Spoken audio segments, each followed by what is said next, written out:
আল্লাহ নবী হাদিস পাকের মধ্যে বলছেন লা ইউমিনু আহাদুকুম হাত্তা আকুনা হাব্বা ইলাইহি মিন ওয়ালিদিহি ওয়া ওয়ালাদিহি ওয়ান নাসি আজমাইন। অপর হাদিস শরীফে রয়েছে সালাসুন মান কুন্না ফীহি ওয়াজাদা বিহিন্না আলাওয়াতাল ঈমান মান কানা আল্লাহু ওয়া রাসূলুহু আহাব্বা ইলাইহি মিম্মা সিওয়াহুমা। এ যুবকেরা ইলা আখিরিল হাদিস আল্লাহ নবী নবী দয়া নবী নূরের জবানে বলতে লেগেছে ততক্ষণ পর্যন্ত তোমরা এমন করে ঈমানদার হতে পারবে না যতক্ষণ পর্যন্ত তোমাদের ধন দৌলত জমি জায়গা ঘর বাড়ি টাকা পয়সা বাপ মা স্বামী স্ত্রী ছেলে পুলে এমনকি নিজের জানের থেকেও আল্লাহ ও রাসূলকে মুহাব্বত না করবে ততক্ষণ পর্যন্ত তোমরা ঈমানদার নয়। আর ঈমানদার যখন হতে পারোনি তোমার নামাজও কাজের নয়। ঈমানদার যখন হতে পারবে না দাড়ি টুপি কাজের নয়। ঈমানদার যখন হতে পারবে না হজ দান খায়রাত তখন কাজের নয়। ঈমানদার যখন নামাজ পড়ে ঈমানদার যখন রোজা রাখে ঈমানদার যখন হজ করে তখন তার দান খায়রাত নামাজ রোজা কাজের হয়।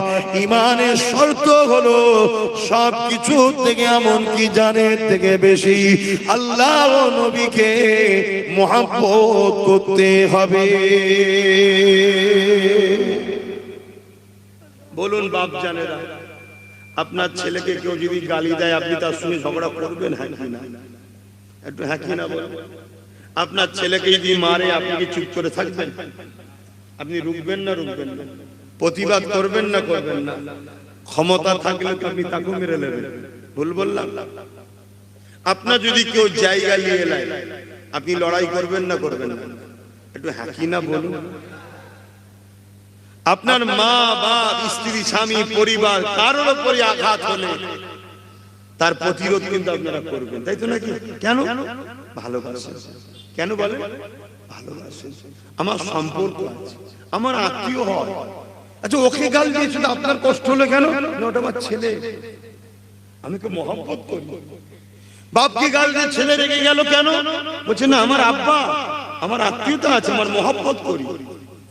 তাহলে যার সঙ্গে আত্মীয়তা থাকে, যার সঙ্গে মহব্বত থাকে, নমুনা হলো এটা, তাকে আঘাত দিলে আপনার কষ্ট হবে। হাকিকাত সবাই একমত নাকি? একটু বলুন, সরাসরি দেবেন একমত? আজ যদি কাউকে আঘাত দেয় আপনার দিলে যদি কষ্ট না হয় তার মানেই বুঝতে হবে তার উপরে প্রেম নেই, তার সঙ্গে সম্পর্ক নেই। কোথায় কোথায় কোন কোন দেশে কত বোম পড়ছে, কত লড়াই হচ্ছে, কত লোক মরছে, আমাদের কিছু হচ্ছে কি? কেন হয় না? তার সাথে আমার মহব্বত নেই, আত্মীয়তা নেই। কিন্তু আমার বাচ্চার সামান্য একটা পায়ে কাটা ফুটে গেলে উঠ করে চিল্লালে, ছুটতে গেলে হোঁচট খেলে একটু যদি বাবারে বলে ওঠে সঙ্গে সঙ্গে কি হয়েছে কি হয়েছে কি হয়েছে। যদি তার মাও যদি ভুল করে স্বামী হিসাবে তার মায়ের উপরেও রেগে যায়। আমরা দেখতে পাওনি ছেলেটা কি রেগে যায় না? যায় না কেন? ওটাও তো মহব্বতের জিনিস না? এটাকে আরো বেশি দুজনের মহব্বতের বীজখানে মহব্বতের, তাই তো নাকি? তাহলে এটা প্রমাণ মহব্বতের নমুনা হলো এটাই। আমার ভালোবাসার উপরে আঘাত হলেই আমার মুখ দিয়ে কথা বেরোবে, দিল দিয়ে ব্যথা থাকবে, ক্ষমতা থাকলে লড়াইও করে ফেলবে। ঠিক না বেটি?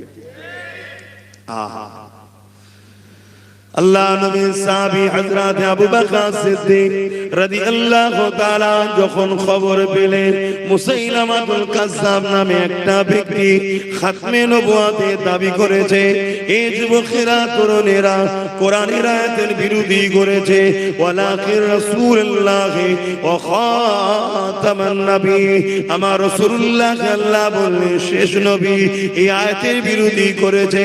আবু বকর সিদ্দিক প্রমাণ করে দিল আমার রাসূলুল্লাহর সঙ্গে মহব্বত আছে, নবীর সঙ্গে আমাদের আত্মীয়তা রয়েছে, আমাদের সম্পর্ক আছে।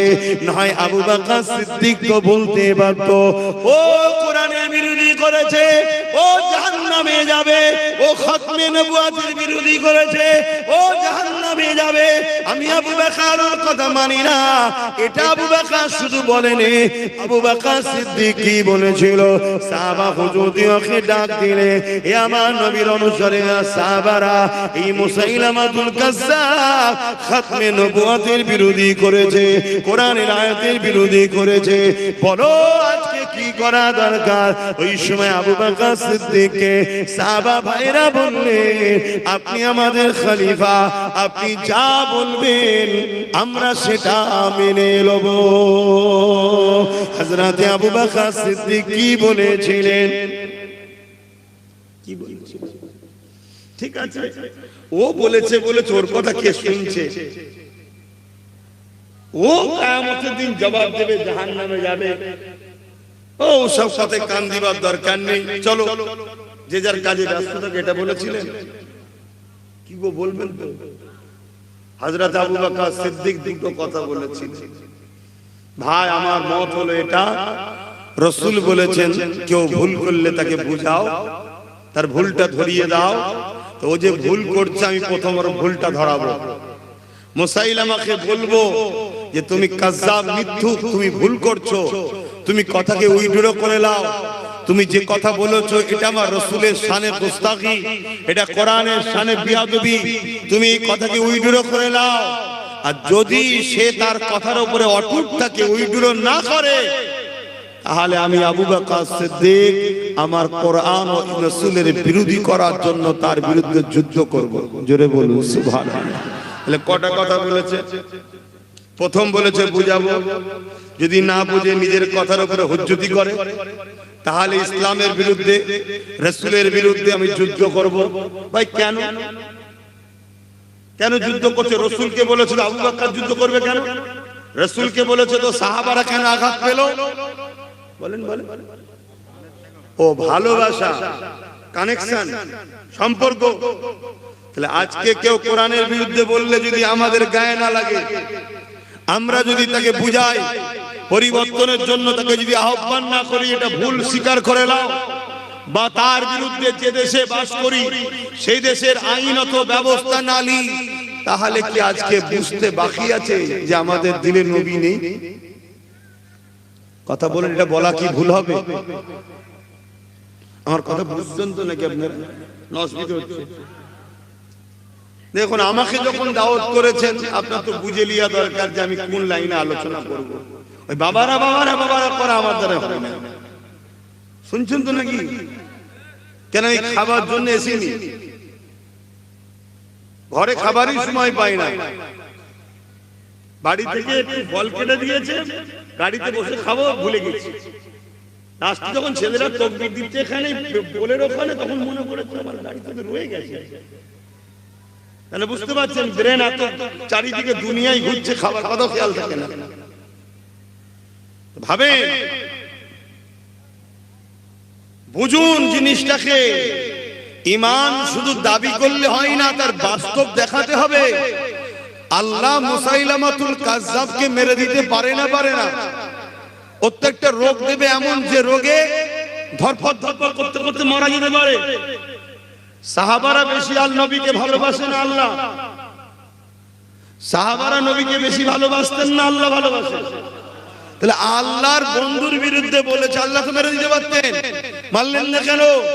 সাহাবাদের ঈমানের পরীক্ষার জন্য। তা আজকে কেউ কোরআনের বিরুদ্ধে বলবে, আল্লাহ তোকে মারবে, কিন্তু আমাদের ঈমানের পরীক্ষা হচ্ছে না, হচ্ছে না। কিন্তু আমরা কি করছি? যাক, ভাঙরের মানুষ ধন্য, তোমরা যাকে দায়িত্ব দিয়েছো সে দায়িত্ব পালন করেছো তোমাদের পক্ষ থেকে। ইমাম তো দায়িত্ব পালন না করে নাকি? হ্যাঁ, একজন দায়িত্ব পালন করলে হক সবার আদায় হয়ে যায়। এই বাবু মেম্বারে না, বন্ধ করো, নবীর মেম্বারে না। কিন্তু অনেক মুসলমান আরো নেতা আছে না, না? তারা নামে মুসলমান না ইমানে মুসলমান, তার প্রমাণ হচ্ছে এটাই। 44টা নাকি মুসলমান এমএলএ আছে, আমি জানি না। আমি তো দেখছি একটা শুধু ভাঙরের ছাড়া বাকিটা তো মুসলমানই খুঁজে পেচ্ছি। একটা কেউ কেস করেছে ওর বিরুদ্ধে? কেন করেন? কেন সংবিধান আমাকে বলেছে তুমি আইনের জায়গায় যাও, এটা কেস করা তো দরকার। তাহলে আজকে বুঝে লিয়া দরকার, এদের কাছে কোরআন আগে নয়, এদের দিলে কোরআন নেই, তাই কেস করে নেই। কিন্তু এদের কাছে কোরআনের থেকে বেশি প্রাধান্য এদের চোর নেতা নেত্রীগুলো। চোরেদের বিরুদ্ধে কিছু বললে এরা কেস করে না, করে না? কথা বলবেন কেন করে? আপনার ছেলেকে মারলে আপনি কেস করবেন না, করবেন না? কেন করবেন? সম্পর্ক আছে, মহব্বত আছে।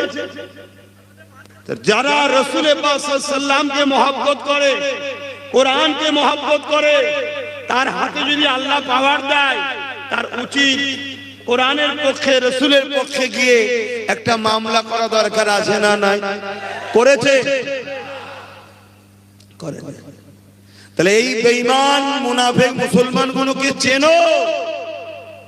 এদেরকে যদি চিনতে না পারো, এরা তোমার কোরআনের পক্ষে, তোমার রাসূলের পক্ষে যখন দাঁড়ায়নি, মনে হয় কাল তোমাদেরকে যখন মারবে, উচ্ছেদ করবে, এই বেঈমান নেতাগুলো দাঁড়াবে। এগুলো ভাবতে হবে।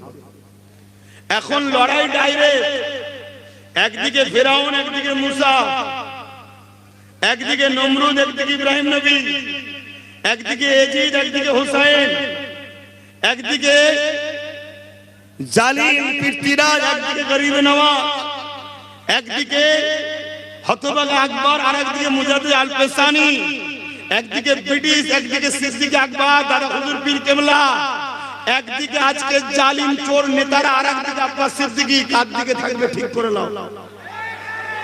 আমি কারোকে বলবো না, ঠিক নিয়ত করো। কেন লড়াই ডাইরেক্ট হবে, যুদ্ধ করতে হবে, সোজাসুজি কথা। রাজি আছেন না নয়? আমার কথা আপনাদের খারাপ লাগছে? কেউ আমার মসজিদ মিটাতে আসবে, মাদ্রাসা মিটাতে আসবে, আমার কোরআনের বিরোধী করবে, আমার রাসূলের বিরোধী করবে। আজকে আমরা থানায় গেলে ইনসাফ পাবো না, কোর্টে গেলে পাবো না, তাহলে নিজের ধর্মের জন্য নিজেদের ঘরে লড়াই করতে হবে না?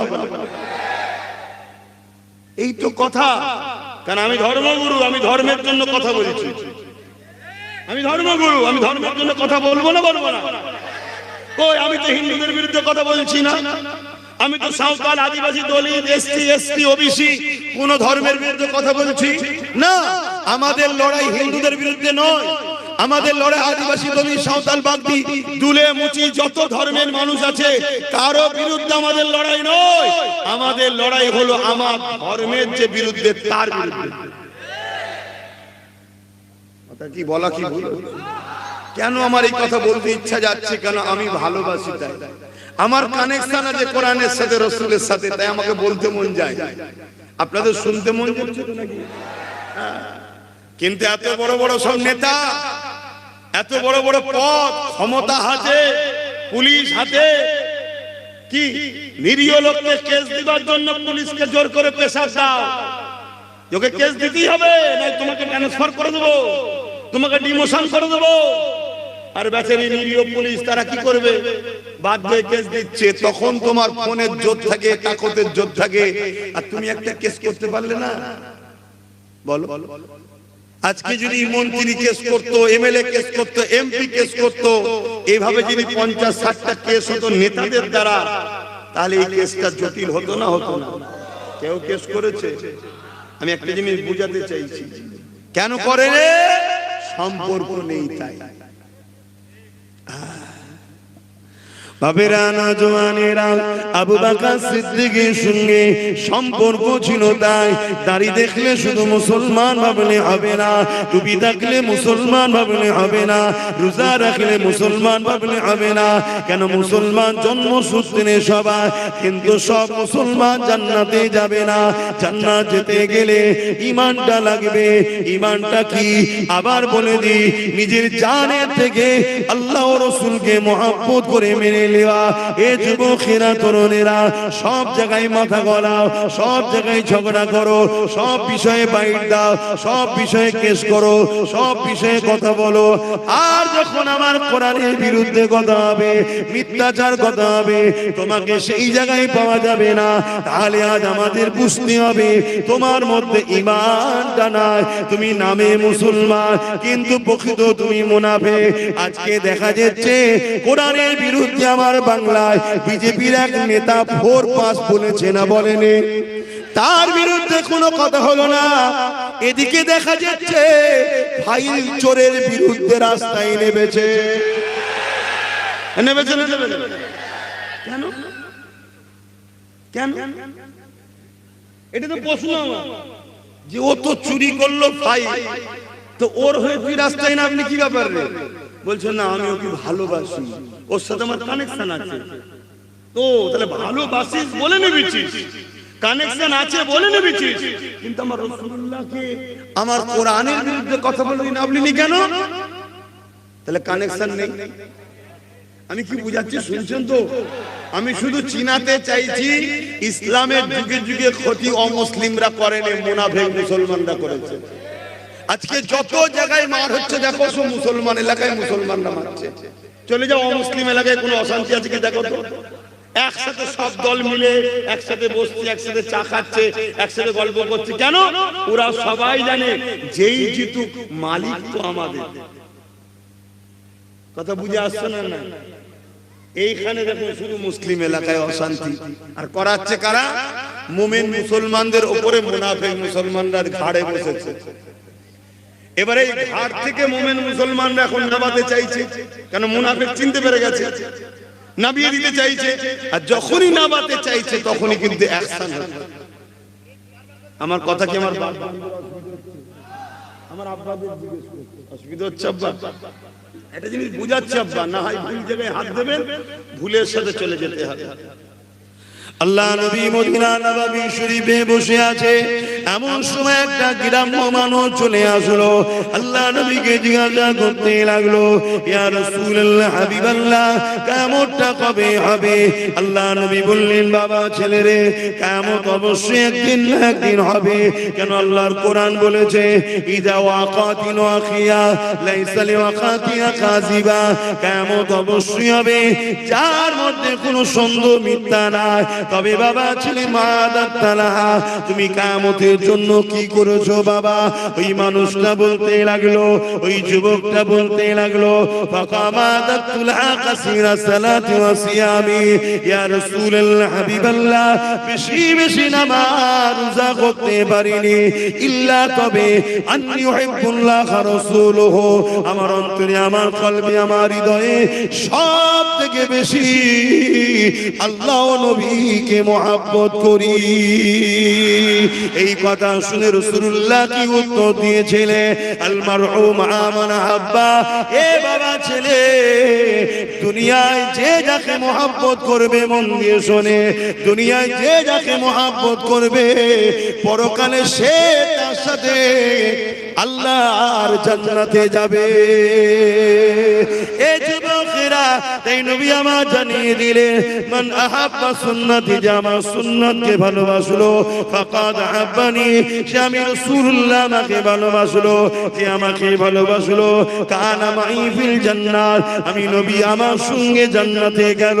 আল্লাহ নবী আরো জানিয়েছে, এ আমার সাহাবারা, আমার উম্মত উম্মতিদের জানিয়ে দেবে, একটা চেন জান্নাতে যাবে। ওই চেনটা হলো এটা। আল্লাহ নবী জানিয়ে দিলে, ভাই আল্লাহ ওয়ালা হয়ে যাও, ভাই আল্লাহ ওয়ালা হয়ে যাও। যদি আল্লাহ ওয়ালা হতে না পারো, আল্লাহ ওয়ালাদের সাথী হও। যদি সাথী হতে না পারো, আল্লাহ ওয়ালাদের সাথীদের সাথে সম্পর্ক রাখো। আল্লাহ ওয়ালার পিছনে আল্লাহ ওয়ালা সাথী, সাথীর সঙ্গে সম্পর্ক যে রাখবে, এই তিনটে চেন আল্লাহর জান্নাতে যাবে।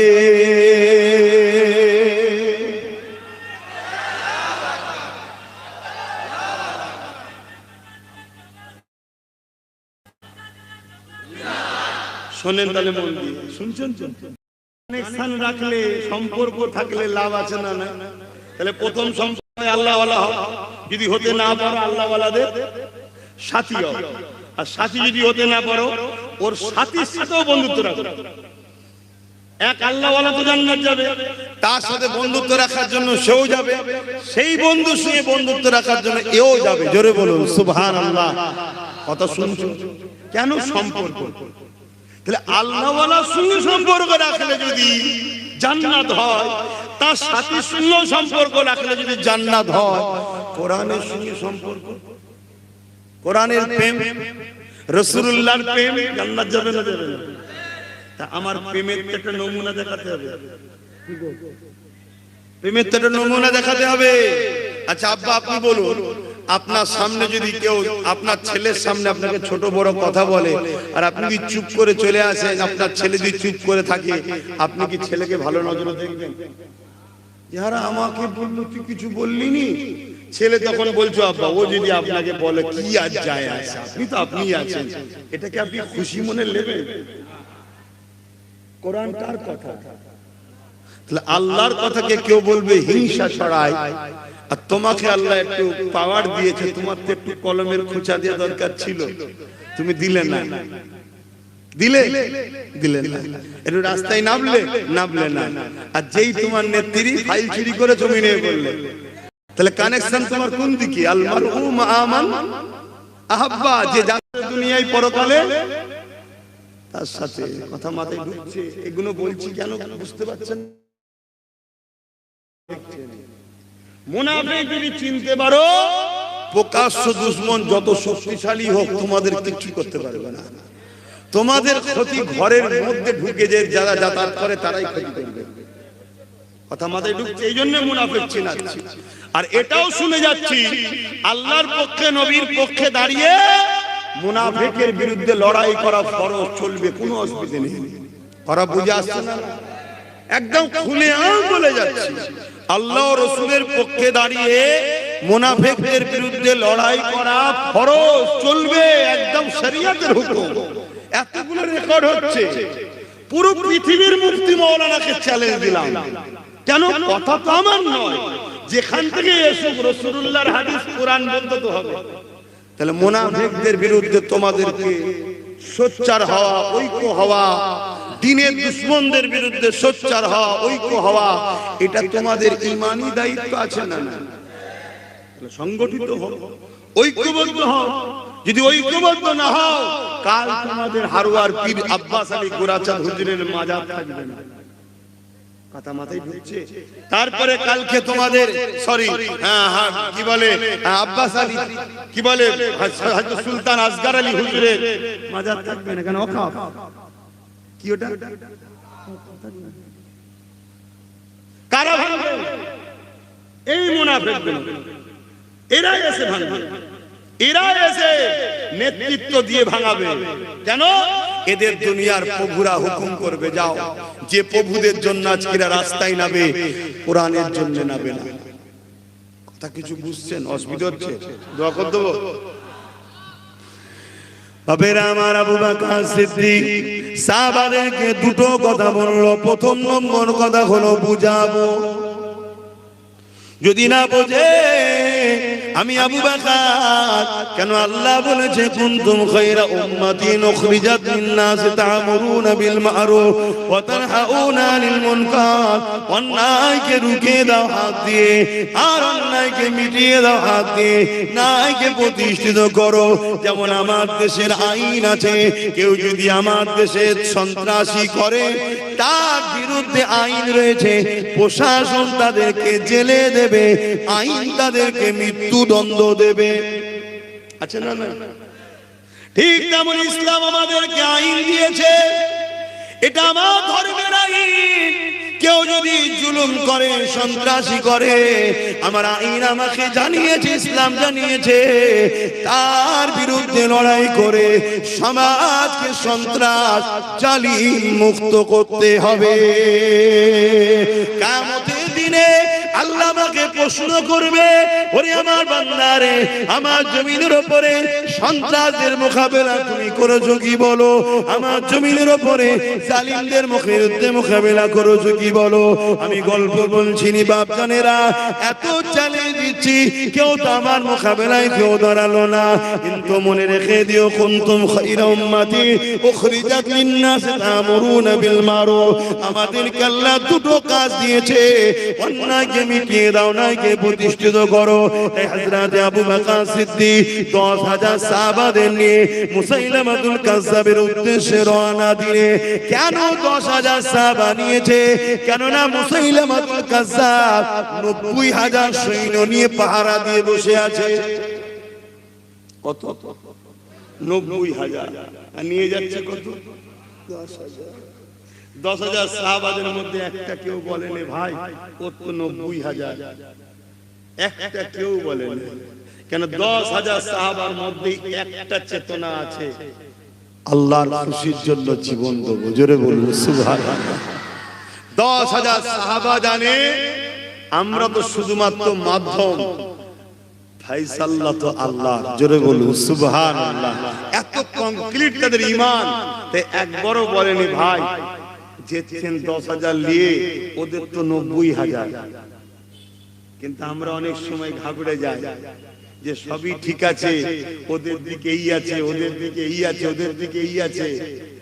তোমার দিকে কিছু যদি নাও থাকে, তুমি যদি হকের পক্ষে হও, তুমি কেন ভাবছো না তোমার সাথে আল্লাহ আছে? আল্লাহ যার সাথে থাকে তার কোনো সমস্যা হয়? আমিও তো রাত বিরোধ ঘুরে বেড়াই। অনেকে বলে যে তুমি এইসব রাত্রিরে ঘুরছো, কিছু ছেলে পুলে কিছু দিয়ে কি হবে? প্রয়োজন একজন পানি দিবার, জ্যাকেট ধরা, একটা থাকে, আর আরেকজন চালাবার প্রয়োজন, তাই আর কেউ নেই। কেন? আমার ঈমান বলছে আমার আল্লাহ আমার সাথে আছে। আর আল্লাহ যার সাথে থাকে তাকে যদি দুশমন সামনেও দেখে, এই মুখটা দেখবে না, অন্য দেখবে, এটা নয় রে, সেটা এ ক্ষমতা আল্লাহর আছে না না? তার একটা নমুনা বলে যাচ্ছি। ঈসা আলাইহিস সালামকে মারার জন্য ঢুকেছিল না, ক্রুশবিদ্ধ হয়েছিল, জানেন তো? ঈসা নবীকে মারার জন্য ঢুকেছিল। তো ঘরের মধ্যে ঈসা নবী আছে, আর যারা মারতে এসেছে সেই সর্দারদের নেতা ঢুকেছে। যেই প্রথম ঢুকেছে, আল্লাহ সঙ্গে সঙ্গে ঈসা নবীকে চতুর্থ আসমানে তুলে নিয়েছে, আর সর্দারের চেহারাটা ঈসা নবীর মতো করে দিয়েছে। এইবারে বাকি পাবলিক যেই ধরেছে, একে ধরে ফেলেছে। বলছে না রে, আমি তোদের সর্দার তো রে। বলছে সর্দার তুই তো সেই ঈসা। তাকে ধরে নিয়ে ক্রুশবিদ্ধ হয়েছে। ঈসা নবী ক্রুশবিদ্ধ হয়নি। ঈসা নবী চতুর্থ আসমানে আছে, উনি আমার নবীর উম্মত হয়ে আসবে। জোরে বলুন সুবহানাল্লাহ। কে এটা করলো? সেই আল্লাহ জানা নাই? আল্লাহ চেহারাকেও চেঞ্জ করার ক্ষমতা রাখে।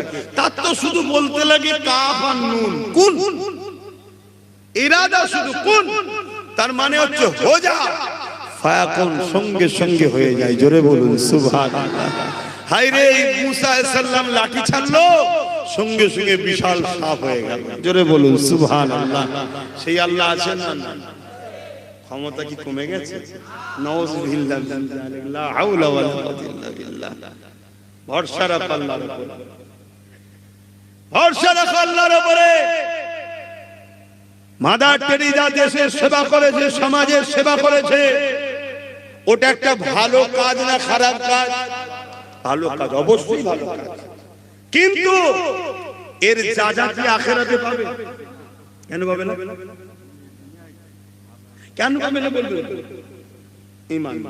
কিন্তু ভালো কাজ, ওই কাজ মনে হয় মুসলমান ঘরের কেউ করতে পারে না, এত ভালো কাজ করেছে। ঠিক না বেটি? হ্যাঁ, স্বীকার করতে হবে। কিন্তু তার যাজা আখিরাতে পাবে না। কিন্তু ওই কাজ যদি কোনো মুসলমান করে, দুনিয়াতেও ভালো কাজ, আখিরাতে জান্নাত পাবে। জোরে বলুন সুবহানাল্লাহ। তাই ওপেন বলে যাচ্ছি, গরিব দুঃখী অসহায় দেশকে সেবার জন্য কোন মুসলমান যদি রাজনীতি করে, ও দুনিয়াতেও সম্মান পাবে। আমার আগে বলছিলেন না, ন্যায় বিচারকারী আল্লাহ সম্মান দেবে, আখিরাতে আরশে ছায়া পাবে, জান্নাতও পাবে। জোরে বলুন সুবহানাল্লাহ। একই জিনিস, একই জিনিস। ইমানদার করলে ফায়দা দু জায়গায়, আর ঈমান ছাড়া করলে ভালো কাজ যদি হয় শুধু দুনিয়াতে ফায়দা, ভালোকে ভালো সবাই বলবে। ঠিক না বেটি? মাথায় রেখে দেবে। তো যা হযরত আবু বকর সিদ্দিকী হুজুরের কথাটা একটু বলে নি। অসুবিধা হচ্ছে না? হযরত আবু বকর সিদ্দিক রাদিয়াল্লাহু তাআলা 10,000 সাহাবা ভাইদেরকে নিয়ে মুসাইলামাতুল কাজ্জাবের দিকে রওনা দিলেন। মুসাইলামাতুল কাজ্জাব বিরাট এলাকা নিয়ে 90,000 বাহিনী নিয়ে বসে রয়েছে। হযরত আবু বকর সিদ্দিক সাহাবা ভাইদেরকে রেখে আগিয়ে গেলেন। মুসাইলামাতুল কাজ্জাবের সঙ্গে কথা বলতে লাগলেন। মুসাইলামাতুল কাজ্জাবকে বলতে লাগলেন, এ মুসাইলামাতুল কাজ্জাব, কেন তুমি আমার কোরআনের বিরোধী করেছো? কেন বলেছো ওয়ালাকি রাসূলুল্লাহ ওয়া খাতামান নবী, যেখানে আল্লাহ বলছে নবী শেষ নবী, এর বিরোধী কেন তুমি করলে? কেন তুমি রিসালাতের বিরোধী করলে? ফিতনা কেন ছড়াতে লেগেছো? তুমি তোমার কথাকে উইড্রো করে নাও। মুসাইলামাতুল কাজ্জাব দেখতে লেগেছে আবু বকরের দেখে মাত্র 10,000 সৈন্য রয়েছে, অপরদিকে আমার দিকে 90,000 রয়েছে। এই সুযোগকে আমাকে কাজে লাগাতে হবে, এই সুযোগ হাতছাড়া করলে হবে না। এই সুযোগে আবু বকর 10,000 কে মেরে ফেলতে হবে। যেমন আজকে অনেকে ভাবতে লেগেছে যে আমাদের হাতে রাজ পাওয়ার আছে, এত কিছু ক্ষমতা আছে, এই সুযোগে মেরে ফেলো। ভাবছে না? ভাবছে না। কিন্তু ফাইসাল না, তার ভাবাতে হয়। বলো, নমরুদ চেয়েছিল পৃথিবীর রাজা, আমি সব কিছু করব। তার ইরাদা বাস্তব হয়েছে। খোঁড়া মশা আক্রমণে মারা গেল। ফেরাউন সে বিরাট বড় রাজা ছিল, লাস্টে নীল নদে ডুবে মরল না। চিঙ্গিস খান সে পুরো পৃথিবীকে দখল করতে চলেছিল। লাস্টে এমন কঠিন সমস্যায় পড়ল, পৃথিবীর রাজা হওয়ার যা স্বপ্ন, সে নিজে থেকে নিজে আত্মহত্যা করলো। জানেন ইতিহাস? ফাইসাল্লাহ তুমি আমি কি বলছি ওটা নয়, ফাইসাল্লাহ উপর থেকে হয়। তো দুনিয়া চাইবে এই সুযোগ ভাঙরের মুসলমানদেরকে মেরে ফেলো, এই সুযোগ সবাই মিলে ঘিরেদেরকে শেষ করে দাও, এই সুযোগ মুসলমানদেরকে মেরে ফেলো, আমাদের হাতে সব ক্ষমতা আছে। অত সহজ নয় বন্ধু। ফাইসাল্লাহ আল্লাহর পক্ষ থেকে হয়। কথা মাথায় ঢুকছে? কিন্তু আমাদের ডিউটি কি? আগুনে হাত দেওয়া না আগুন থেকে হাত দূরে রাখা? জোরে বলো। এইটা তো মানব, এইটাই তো মনুষ্যত্ব। জ্ঞান আল্লাহ দিয়েছে, হাত দিবার নয়। তাহলে ইচ্ছা করে আগুনে হাত দেওয়া যাবে না। আজকে আমি যে বুঝতে পারছি পরিস্থিতি কি হচ্ছে, তারপরেও যদি আমি কম্বল মুড়ি দিয়ে 10টা পর্যন্ত ঘুমাই, এটা আমার ভুল হচ্ছে নয়। আমাকে উঠতে হবে, প্রস্তুত হতে হবে, তৈরি হতে হবে। বাকি সব বুঝতে পারছেন তো নাকি? হ্যাঁ, একটু বুঝলেন, একটু বোঝে। হযরত আবু বকর সিদ্দিক যখন 10,000 নিয়ে গেছে, মুসাইলামাতুল কাজ্জাব ভাবছে, আরে এরা তো 10,000, আমার 90,000, কোনো ব্যাপার না, মেরে ফেলবে। হযরত আবু বকর সিদ্দিক বারবার বোঝাতে লেগেছে, মুসাইলামাতুল কাজ্জাব কোনো কথাই কান দিচ্ছে না। ইশারা করে দিল, ঝাঁপিয়ে পড়ে যাও। ইশারা যখনই হয়ে গেল, মুসাইলামাতুল কাজ্জাবের সৈন্যরা আচমকা আবু বকর সিদ্দিকের সৈন্যদের উপরে, সাহাবাদের উপরে হামলা করে দিল।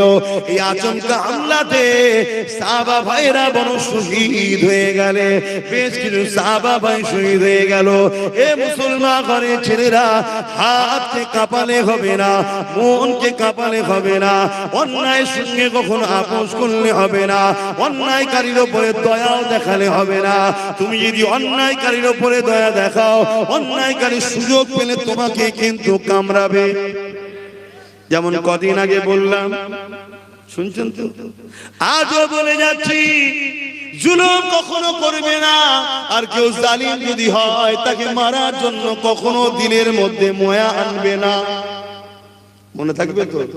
হ্যাঁ, একটা হুজুরের হিসাবে তার ছাত্রকে, তার অনুসারীকে শিক্ষা দিচ্ছি, যদি এই শিক্ষা কবুল না করো, কাল তোমার বাচ্চাকে কাফন করতে হবে। তুমি দয়া দেখাচ্ছ, দয়া দেখাও ভালো লোকের উপরে, সাপের উপরে কখনো দয়া দেখাতে না। পানি খাওয়াও, ভালো লোককে খাওয়াও, জীব জন্তু অনেক আছে খাওয়াও, কিন্তু সাপকে কখনো পানি খাওয়াতে না। ও যেই তোমার পানিটা খেয়ে একটু তাজা হবে, অমনি তোমাকে প্রথম ফোঁস মারবে, কারণ ওর কাজই হচ্ছে ছবল মারা। এ বাপেরা নওজওয়ানেরা, এ নবী পাকের প্রেমিকেরা, তাই বলে দিয়ে যায় আল্লাহ নবী সাহাবী আবু বকর সিদ্দিক ইশারা করে দিলেন, আওয়াজ দিয়ে দিলেন, জালিমরা যখন আমাদের উপরে হামলাই করে দিয়েছে, জান বাঁচানোর জন্য ডিফেন্স হয়ে যাও। ঠিক কথা আবু বকর সিদ্দিক বলে দিলেন, সাহাবা হুজুররা ডিফেন্সের জন্য নেমে গেল। এক তো মুসাইলামাতুল কাজ্জাবের 90,000 সৈন্য, আবু বকর সিদ্দিকের 10,000, আবার আচমকা হামলাতে সাহাবা ভাইদের কিছু শহীদ হয়ে গেলেন। এরপরও যখন আবু বকর সিদ্দিক বললেন ডিফেন্সে নেমে যাও, ওই ডিফেন্সে যখন নেমে গেল, ইতিহাস বলতে লেগেছে এই 10,000 থেকে কিছু কমেও গেছে। এরপরও এই গুটি কত সাহাবার মোকাবেলায় 90,000 টিকতে পারলো না, 90,000 জাহান্নামে চলে গেল। আল্লাহ নবী সাহাবাদেরকে আমার আল্লাহ পাক বিজয় দিয়ে দিলে। আরো জোরে বলুন সুবহান আল্লাহ। কোন একটা লড়াই বলুন ইমানদারদের উপরে আল্লাহ সাহায্য করেন? সংখ্যা যেদিন কম ছিল সেদিন বিজয় আমাদের মুকাদ্দার ছিল, আর সংখ্যা বেড়েছে কিন্তু বারবার আমরা পরাজিত হচ্ছি। কেন? আমাদের মধ্যে গাদ্দার ঢুকে গেছে, আর গাদ্দাররা প্রকাশ্য দুশমনদের সঙ্গে সেটিং এ আছে। কথা বুঝছেন? এই নওজোয়ান তরুণেরা, তাই আপনাদেরকে বলে দিয়ে যায়, ইতিহাস থেকে শিক্ষা নাও। যদি ইতিহাস থেকে শিক্ষা নেওয়ার ব্যাপার না থাকতো, কেন মুসা নবী রখিয়া আল্লাহ আমার নবী পাককে শোনালেন কোরআনে? কেন ইব্রাহিম নবী রখিয়া আল্লাহ আমার রাসূলকে শোনালেন কোরআনে? কেন আল্লাহ নবী আলাইহিস সালামদের রখিয়া শুনিয়েছে? এই জন্য শুনিয়েছে, ইতিহাস থেকে শিক্ষা তোমাকে আমাকে নিতে হবে। কিন্তু আমার জানার ইচ্ছা যাচ্ছে, একদিকে 90,000 আর একদিকে 10,000, এই 10,000 বিজয় লাভ করলো কিসের পাওয়ারে, কিসের জোরে?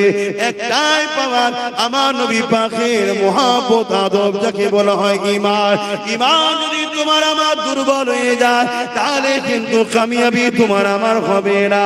এই দুনিয়াদারি করো, কারবার করো, ব্যবসা করো, সব কিছুই করো, কিন্তু আল্লাহ রাসূলকে ভুলে যেও না।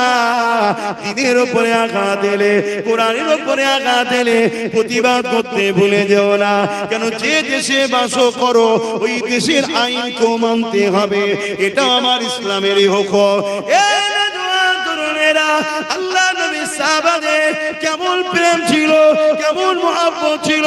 আল্লাহ নবী, নূর নবী, দয়া নবী এমন সময় সাহাবাদেরকে লক্ষ্য করে বললে, বাবা সাহাবারা, জালিমরা ভেতরে ভেতরে তৈরি হচ্ছে বাবা, আমাদের উপরে হামলা করবে বলে।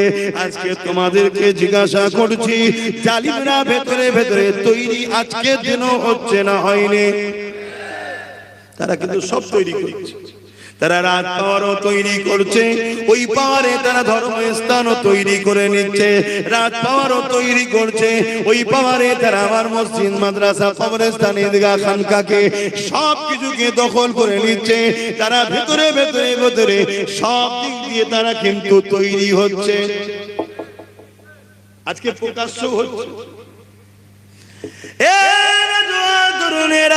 আল্লাহ নবী সাহাবাদেরকে বললে, বাবা সাহাবারা, কার কি আছে বাবা?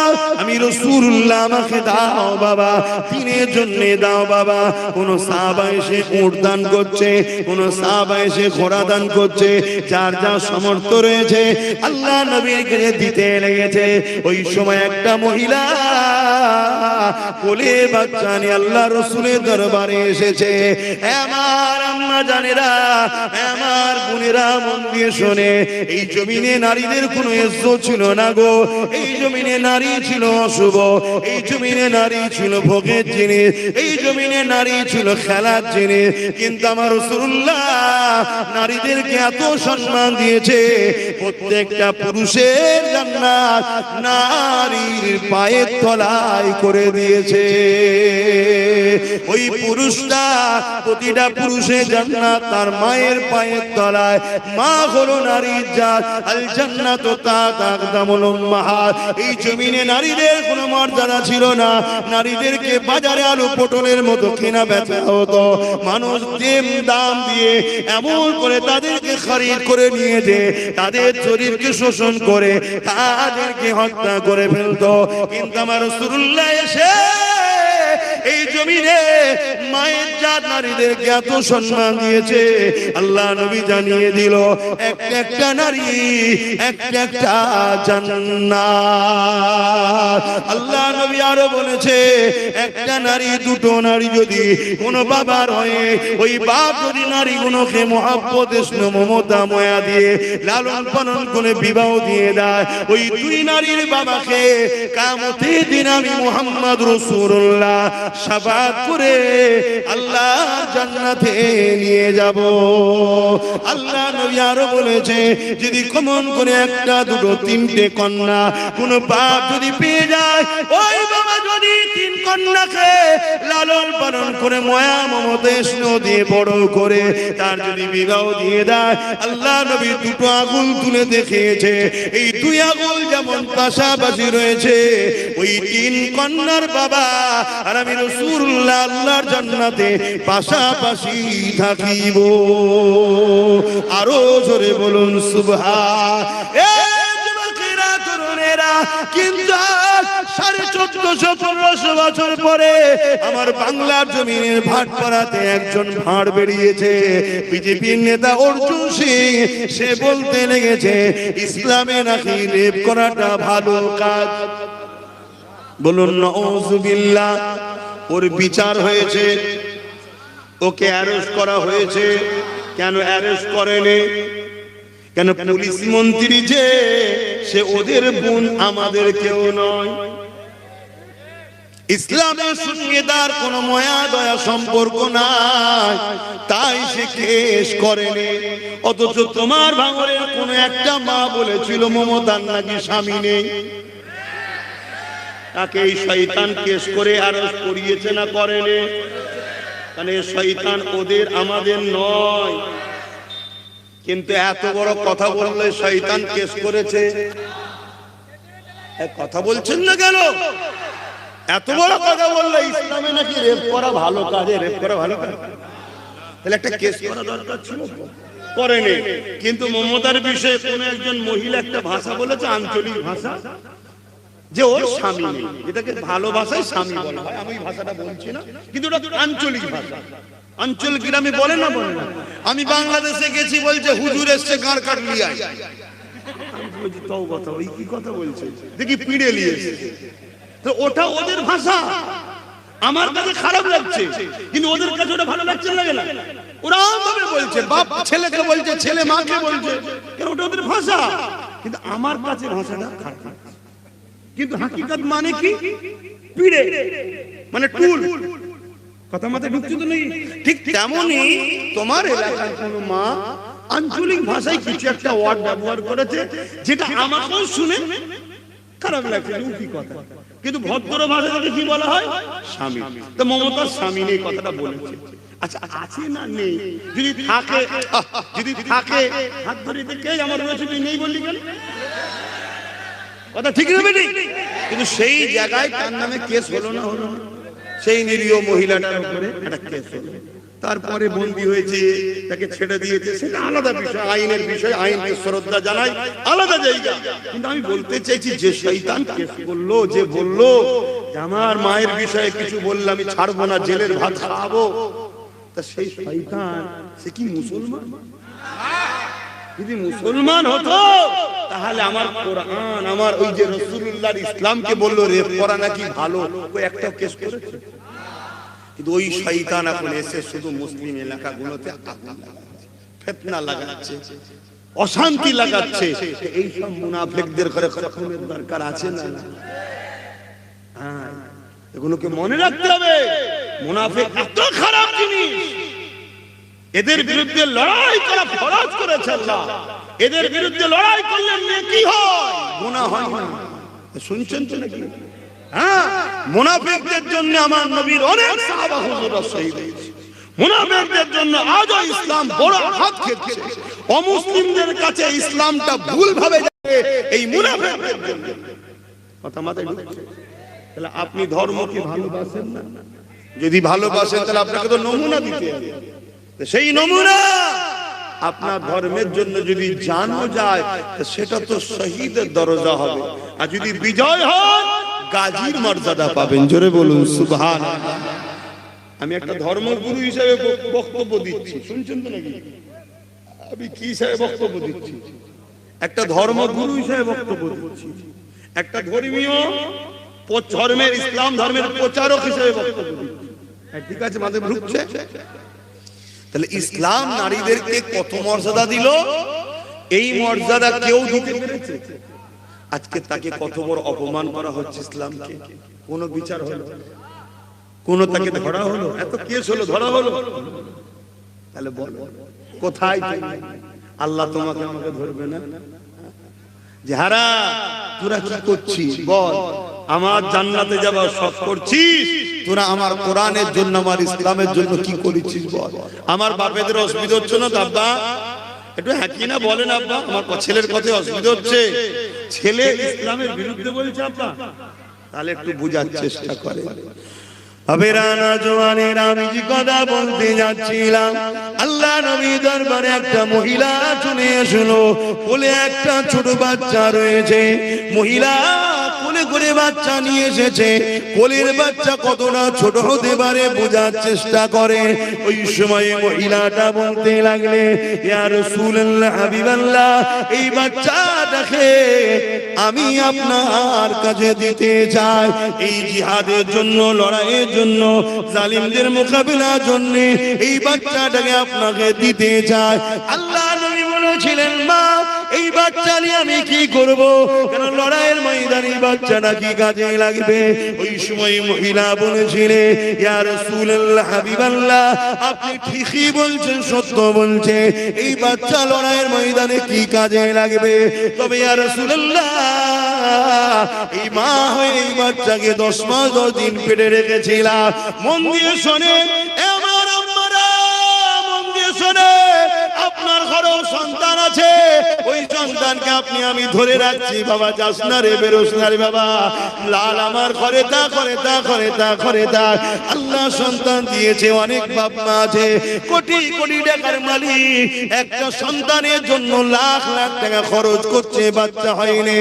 মা তোমাকে আল্লাহ সন্তান দিয়ে পরীক্ষা নিচ্ছে, তোমার কাছে সন্তান আগে না আল্লাহ আগে।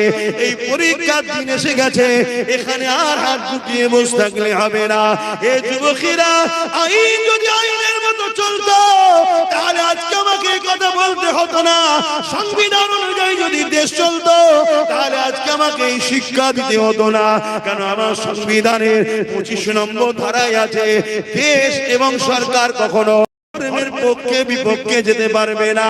কিন্তু আজ যারা মাথায় বসে রয়েছে, নেতা মন্ত্রী সরকার পিএম সিএম হয়ে রয়েছে, তারাই সংবিধানের গলায় পা তুলে দিয়েছে। তাই আমার ধর্ম প্রচারক হিসাবে আজ বলতে বাধ্য হচ্ছি, মা শুনে রেখে দাও, সেই দিন ওই মাটা বলেছিলেন, ইয়া রাসূলুল্লাহ হাবিবাল্লাহ, এই বাচ্চা কোনো কাজে লাগবে না আমি জানি, তবে এই জন্য আমি দিতে এসেছি, আপনার দিকে যখন তীর আসবে, আপনার দিকে কেউ বল্লম ছুড়বে, আমার বাচ্চাটাকে আপনি ঢাল হিসেবে ধরবেন। জালিমদের তীর আপনাকে লাগতো, আমার বাচ্চার বুকে এসে লাগবে, আমার বাচ্চার পিঠে এসে লাগবে, আমার বাচ্চাটা জালিমদের তীরে দিয়ে ঝাঁঝরা হয়ে যাবে। আমি মা 10 মাস 10 দিন ধরে এই বাচ্চাকে বুকে করে নিয়ে পেটে ধরেছি, আমি লালন পালন করে 2-3 বছর ধরে রেখেছি।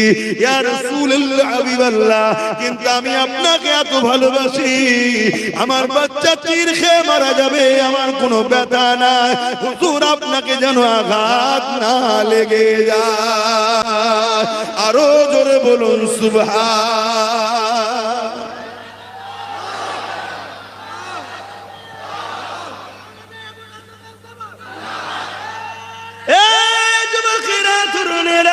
আল্লাহ নবীর ইসলাম সিদ্দিক আকবরের হাতে দায়িত্ব এলো, সিদ্দিক আকবর নবীর ইসলামকে হিফাজত করে ফারুক আজমের হাতে দিয়ে দিল। ফারুক আজম ইসলামের হিফাজত করে উসমান গনির হাতে দিয়ে দিল। উসমান গনি ইসলামের হিফাজত করে মওলা আলীর হাতে দিয়ে দিল। এইভাবে তবকার পর তবকা আস্তে আস্তে চার ইমাম ইসলামের হিফাজত করে, চার পিরানে ইসলামের হিফাজত করে তোমার আমার কাছে দিয়ে দিল। হিন্দুস্তানের বাদশাহ গরিবে নওয়াজ সুলতান মুঈনুদ্দিন আজমিরি আল হুসাইন আল হাসানি আল কুরাইশি, তিনি ইসলামের জন্য এই ভারতের জমিনে আসলে লক্ষ লক্ষ মানুষ তিনার বিরুদ্ধে লেগে গেল রুখার জন্য। কিন্তু মনে রাখবে, এক মুঈনুদ্দিন আজমিরিকে জালিম পৃথ্বীরাজ বিরোধী করেছে রুখার জন্য। কত দিক দিয়ে রুখতে চেয়েছে, পানি বন্ধ করে দিয়েছে, কোন জায়গায় বসতে দেয় না, পুলিশ মিলিটারি দিয়ে রুখতে চেয়েছে, কোন দিক দিয়ে যখন পারে না জাদুকর জয়পালকে ডেকে নিয়ে এসে আমার গরিবে নওয়াজকে আগুনের বান মারতে লেগেছে। আমার গরিবে নওয়াজ আগুনকে বলতে লেগেছে, কে তোকে পাঠিয়েছে? আগুনের ভেতর থেকে আওয়াজ আসতে লেগেছে, জাদুকর জয়পাল আমাকে পাঠিয়েছে। আমার গরিবে নওয়াজ বলছে, তুই জয়পালের কথা শুনবি না, আল্লাহর কথা শুনবে। ওই সময় আগুন বলতে লেগেছে, জয়পাল আমার দুনিয়ার মনিব হতে পারে, কিন্তু আগুনের প্রকৃত মালিক হলেন আল্লাহ। গরিবে নওয়াজ বললেন, যা, আল্লাহর হুকুমে তুই যার কাছে এসেছিলি তার কাছে ফিরে চলে যা। এই কথা যখনই বলেছে, আগুন আবার ফিরে গিয়ে জয়পালকে ধাওয়া করেছে। জয়পাল এত বড় জাদুকর ছিল, আকাশের উপর দিয়ে উড়ে চলে যাচ্ছে। ভেবে দেখুন কত বড় পাওয়ার ছিল অন্যায়ের দিকে। এই আগুনের উপর যখন উপর দিয়ে ফিরে চলে যাচ্ছে, আমার গরিবে নওয়াজ জুতাকে বলেছে, খরমকে বলেছে, যা জয়পালকে না বেলিয়া জুতার বাড়ি মাথাতে মেরেছে, বারেক মাথায় মারলো। তাই গরিবে নওয়াজের জুতোর মারি খেয়ে জয়পালের মাথা খুলে গেল। জমিনে এসে ইমানের নূরের কালমা পড়ে জয়পাল জান্নাতি হয়ে গেল। আমার গরিবে নওয়াজকে অনেক চেষ্টা করেছিল রুখার, পারেনে। যারা রুখতে চেয়েছে তাদেরই ঘর থেকে একটা দুটো নয়, 1000 2000 নয়, 90 লক্ষ যুবক যুবতী ইমানের নূরের কালেমা পড়ে মুহাম্মদ রাসূলের দিবানা হয়ে যায়। সেই 90 লক্ষ থেকে আজকে তারিখে ভারতে 60-70 কোটি হয়ে গেছে। এই অবদান আমার গরিবে নওয়াজের। তোমাদেরকে এখানে রেখেছে কে? বেশাক আল্লাহ ওসিলা হলো গরিবে নওয়াজ। যতদিন গরিবে নওয়াজ আছে ততদিন তোমরা থাকবে, ঠিক তো নাকি? আজকে দেখছিলাম একটা মুরব্বী বাপ, মোবাইল দেখে কি জানি না, তিনি বলছে অমুক যদি না থাকে তাহলে আমরা দাঁড়িয়েও রাখতে পারবো না। মানে আল্লাহর উপরে ভরসা নেই, নেতার উপরে ভরসা। কিরকম মুসলমান, মার খাবে না তো কারা খাবে? আর গরিবে নওয়াজ যখন এসেছিল একটা কেউ ছিল না, হুজুরের হাত ধরে 90 লাখ হলো, আর 90 লাখ থেকে আজকে 60-70 কোটি। আরে সরকার চেপে রেখেছে, চেপে রাখার পরও যদি এই হয় তাহলে খুলে দিলে কি হয়? কথা বুঝে আসছে না? না, এই জন্য চেপে রেখেছে। মন দিয়ে শোনো, বোঝার চেষ্টা করো। যুগে যুগে দুটো দল ছিল, দুটো লড়াই হয়েছে। সেদিনের জালিম শাসক ছিল ফেরাউন, আর ইসলামের পক্ষে ছিল মুসা নবী। তোমরা কার পক্ষে, মুসার দিকে না ফেরাউনের দিকে? সেদিন লড়াই হয়েছিল ফেরাউনের বিরুদ্ধে মুসা নবী। সেদিন আল্লাহ মুসাকে বিজয় দিয়েছে, ফেরাউনকে মিটিয়ে দিয়েছে। সেদিন নমরুদের সঙ্গে ইব্রাহিম নবী লড়াই হয়েছিল। ইব্রাহিম নবী তো তোমার আমার আব্বা জান, আজকের বাপের বেটাদের সঙ্গে হচ্ছে আজকের নমরুদের। সেদিন নমরুদের সঙ্গে ইব্রাহিম নবীর লড়াই হয়েছিল। এই যুবকেরা তোমরা নমরুদের দিকে না ইব্রাহিম নবীর দিকে। সেদিন কিন্তু বিজয়টা ইব্রাহিম নবীরই হয়েছিল। যুগে যুগে যুগে যত নবী রাসূল এসেছে তিনাদের লড়াইটা ছিল অত্যাচারী জালিম শাসকদের বিরুদ্ধে। দেখো মুসা নবী লড়াই করেছে অত্যাচারী শাসক ফিরআউনের বিরুদ্ধে, ইব্রাহিম নবী লড়াই করেছে অত্যাচারী শাসক নমরুদের বিরুদ্ধে। চলে আসলো আমার রাসূলুল্লাহ দিকে, আমার নবী পাক লড়াই করেছে অত্যাচারী রোম শাসকের বিরুদ্ধে, অত্যাচারী পারস্য শাসকের বিরুদ্ধে, অত্যাচারী এমন কোন আবু জিল উতবা সাইবা উমাইয়া এদের বিরুদ্ধে আমার রাসূল লড়াই করেছে। হে যুবকেরা, আমার নবীর নওয়াসা ইমামে হুসাইন পাক তিনি লড়াই করেছে অত্যাচারী সারাবি খুনি চরিত্রহীন এজিদের সাথে। এজিদ ছিল শয়তানের দিকে, আমার হুসাইন পাক ছিল রহমানের দিকে। এমন করে হিন্দুস্তানে চলে আসো, আমার গরিবে নওয়াজ রহমানের দিকে, পিটিরা ছিল শয়তানের দিকে। আমার মুজাদ্দিদ জামান ছিল রহমানের দিকে, পিটি ছিল শয়তানের দিকে। এ যুবকেরা, আজকে দিন আমার দেশের মাথায় আর আমার রাজ্যের মাথায় যারা বসে আছে এরা কোন দিকে তোমরা দেখো, বুঝতে তো পারছো কোন দিকে? অবশ্যই আমাকে যদি জিজ্ঞাসা করো, এরা হলো শয়তানের অনুসারী, এরা জালিম। আর আমরা যদি রহমানের দিকে হই তাহলে নবীর সুন্নাত অনুযায়ী এদের বিরুদ্ধে আমাদেরকে লড়তে হবে। কারা লড়তে রাজি আছে হাত তুলে দেখো। নারে দিলাল দ্বীন ইসলাম গুস্তাখে রাসূলুল্লাহ হুঁশিয়ার। মনে রেখে দিও, এই লড়াইয়ে তোমার আমার জীবনটাও যেতে হতে পারে। আফসোস আছে, দুঃখ আছে। যদি কেউ বেঁচে থাকতে চাও হাত তুলবে না। যদি জীবনটাও হকের জন্য রহমানের জন্য জালিম শাসকদের বিরুদ্ধে লড়তে কি যদি যায়, এই জীবন তারা কুরবানি করতে পারবে? হাত তুলে দেখাও। প্রথমে হাত আমি তুললাম, দিতে রাজি আছি। আপনারা পারবেন? হাত নামান না ঘাবড়াবেন? ও আল্লাহ, ব্যাটার বেদিতে হবে, বেদির বেদিতে হবে, এখন বললে হয়?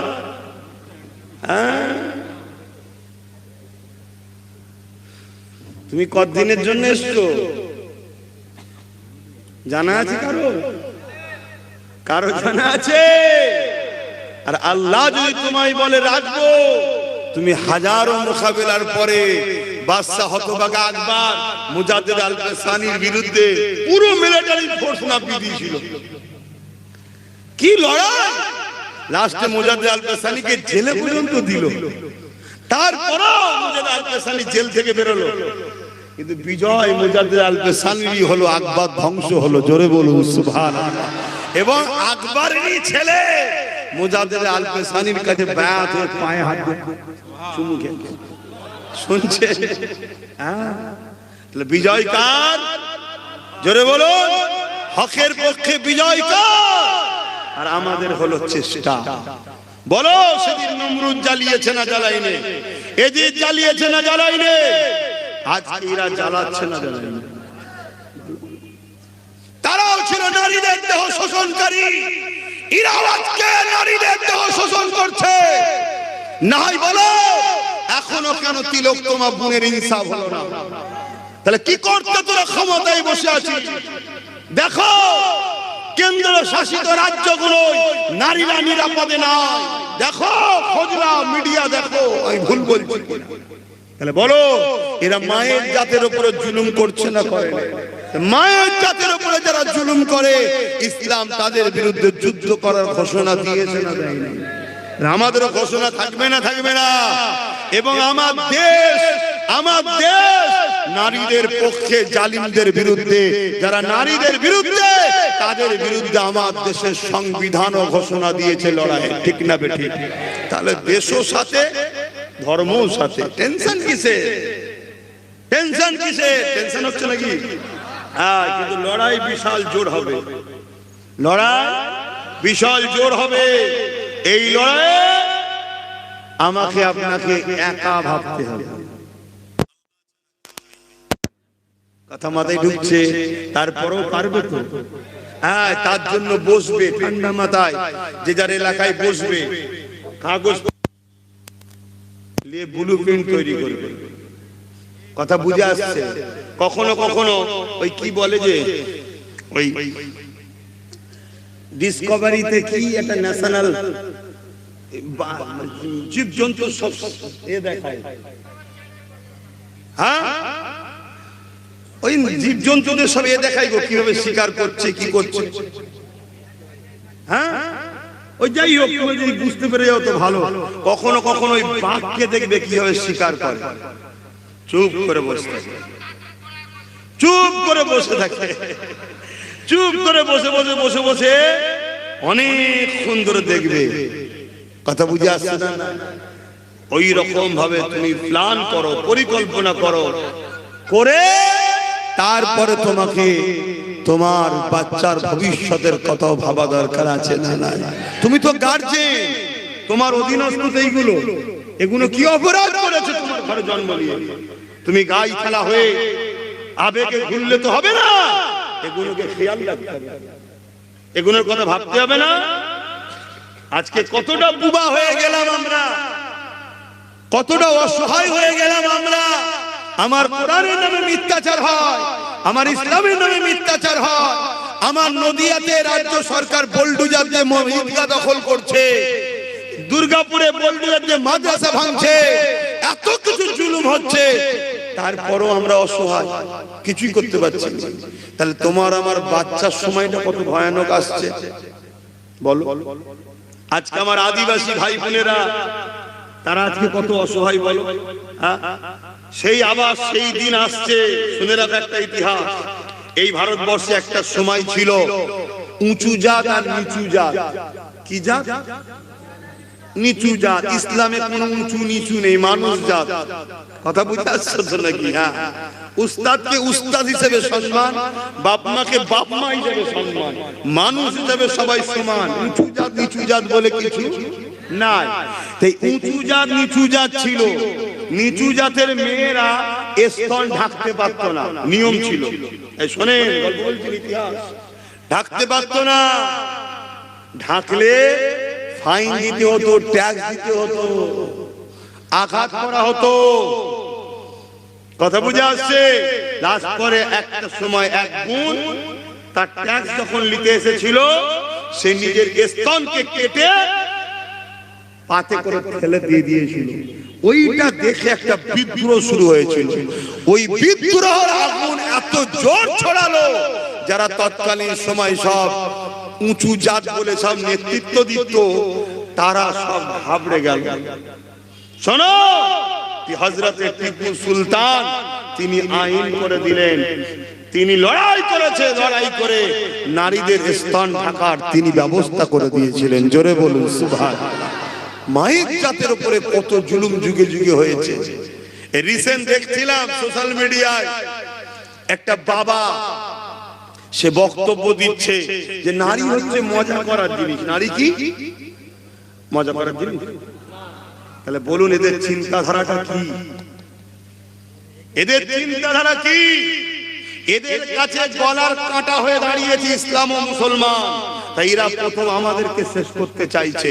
তাই এসসি এসটি ভাইদের সঙ্গে বন্ধুত্ব করো, তাদেরকে বুঝাও যে তোমাদের সঙ্গে আমাদের কোনো লড়াই নেই, তুমি কি ধর্ম করো, তোমার রুচি, তোমার পছন্দ তোমার কাছে।